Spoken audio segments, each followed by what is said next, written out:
Talkošana Gārsenē 40 gadi, sporta svētki 27, Sēlijas pērle 9. Un pēdējais pasākums, par ko pastāstīšu, ir nakts pārgājiens. Šogad nakts pārgājienu rīkojām 5. reizi. Nakts pārgājiens notiek pietuvināti garākajai dienai un īsākajai naktī. Un visus 5 gadus noslēgums nakts pārgājienam ir bijis Sāra kalnā.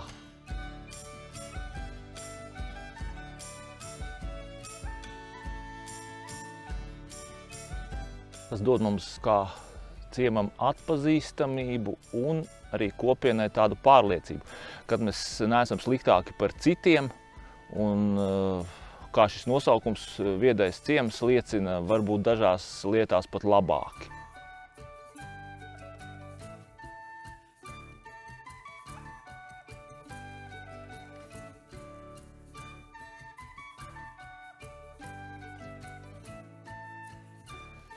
Šogad Gārsenē jau 9. reizi notiks kalnu riteņbraukšanas sacensības Sēlijas pērle.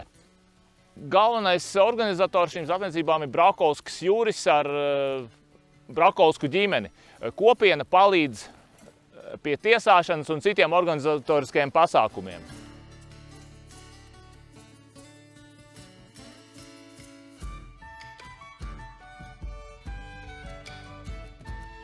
Kopiena nebūtu kopiena bez savas vēstures. Gārsenes kopienas dzīvē nozīmīgs notikums bija 1982. gada 7. oktobris, kad Rīgas diaspora, tas ir vecie gārsenieši, kā viņi sevi sauca, sāka tādu talku sēriju un tika organizēta Gārsenes baznīcas vaļņa remonts un Gārsenes baznīcas torņa remonts. Visiem jāiet uz attīstību, jā. Mēs arī ejam uz attīstību, arī gan valstī jāiet uz attīstību, gan arī jebkurai pašvaldībai, jebkurai vietai. Mums ir jāmēģina sadarboties gan ar kaimiņu kopienām, gan arī ar pašvaldību. Un mums izaicinājums ir nepazust, jā, tajā lielajā pašvaldībā.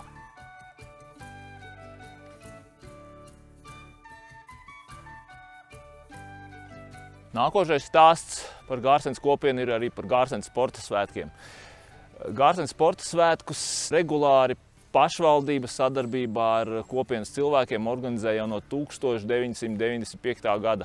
Liekas, ka pirmie sporta svētki bija tik nesen, bet, ja tā parēķina, tad sanāk jau 27 gadi.